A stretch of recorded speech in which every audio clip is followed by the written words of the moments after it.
What's going on, everyone? Jeremy here, and today we're going to cover dieting. More specifically, we'll cover the wrong ways in which people approach and go about implementing a diet that in turn not only limits the amount of fat that you lose, but also compromises your ability to retain or even build muscle throughout the process, which is detrimental because by the end of your dieting period, you don't just want to end up skinnier or skinny fat, for example.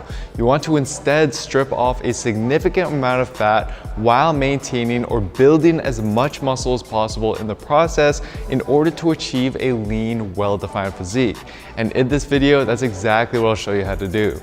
So the first mistake people make is actually losing weight too aggressively, because when it comes to maximizing fat loss while increasing the odds of you keeping and even building muscle throughout the process, you need to supply your body with enough energy and nutrients to do so, which can only be achieved by actually slowing down the rate at which you lose weight during your diet.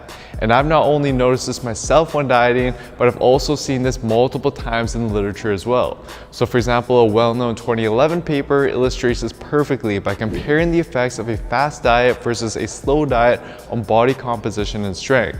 So they had two groups of trained subjects who were all put on a calorie deficit to lose weight, but with the fast diet group being put on a more aggressive deficit than the slow group. So on a daily basis, the fast group was eating roughly 300 calories less than the slow group. They then analyzed the effect it had on their muscle and fat levels after each group lost the same amount of total weight, which, keep in mind, took the slow group 60 days to do so and the fast group only 40 days to do.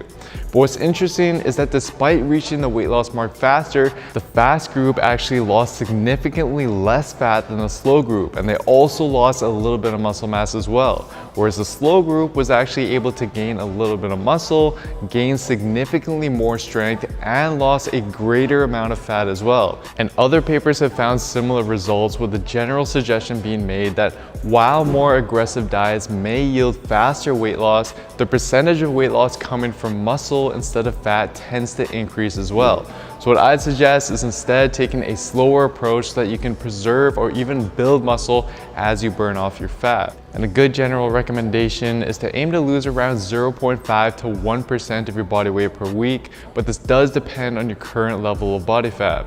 So for example, if your body fat is relatively high, I'd stick to the higher end of this range since you're actually able to lose more fat per week without losing muscle.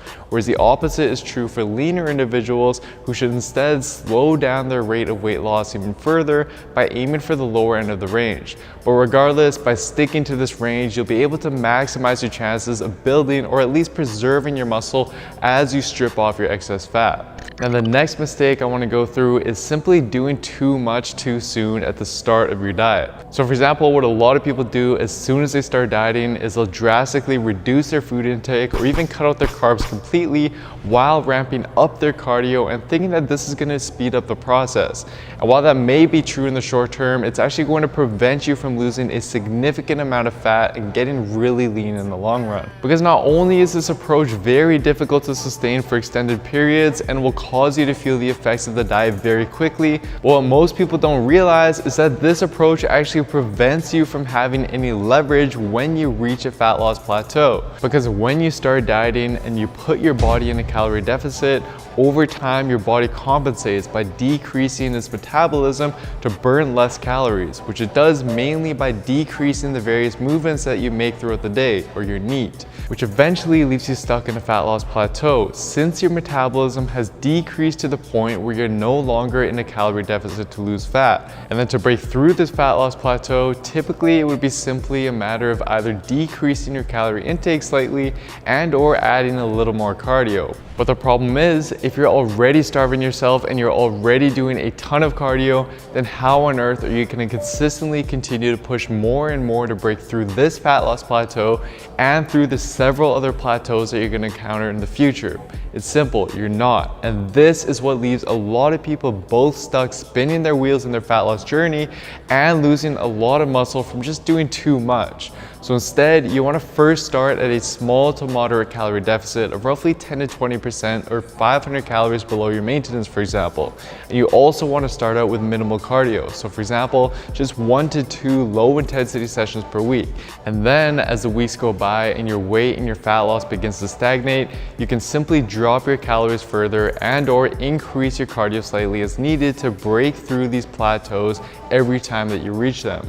So for example, during one of my last dieting periods, I started out eating at roughly 2,500 calories with just 1 low intensity cardio session per week. 12 weeks and 20 pounds later though, I was much leaner and down to roughly 2,200 calories with about 4 low intensity cardio sessions per week before I then transitioned out of my diet. But had I not started out easy, I wouldn't have had that leverage I needed to break through the various plateaus I encountered, which is what ultimately enabled me to drastically drop my body fat. Now the last mistake is not taking breaks, and more specifically, I mean breaks with your calorie deficit.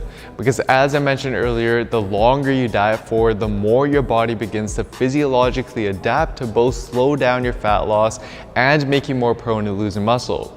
To reverse this effect though, you can use a strategy where instead of dieting continuously for X amount of weeks, for example, you diet intermittently with the use of something called diet breaks.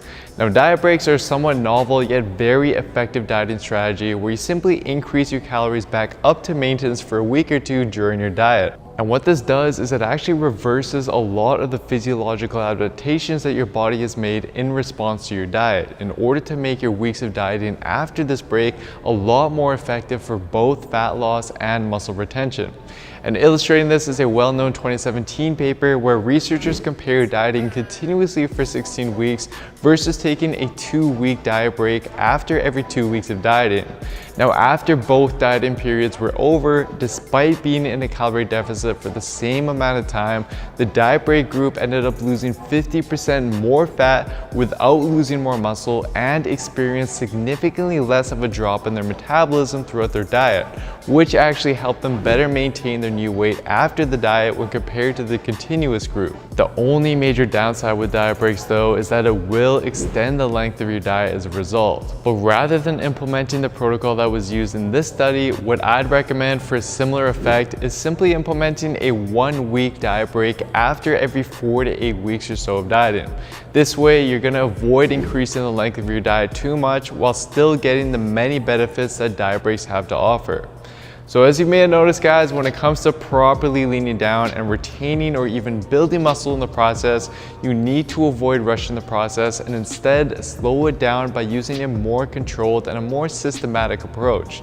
And if you're looking for a step-by-step program that shows you exactly how to implement this with both your workouts and your nutrition, such that you can lean down while improving your muscle definition and strength, just like Jason Statham over here was able to do on his Built with Science program, then simply head on over to builtwithscience.com and take the analysis quiz to discover what science-based program best suits you and your starting point. Anyways, I hope you enjoyed this one guys. Please do show your support by giving the video a like, leaving a comment down below as to what you'd like to see me cover next, subscribing to the channel and turning on notifications for the channel as well, as this all really does help me out. Thank you so much everyone, and I'll see you next time.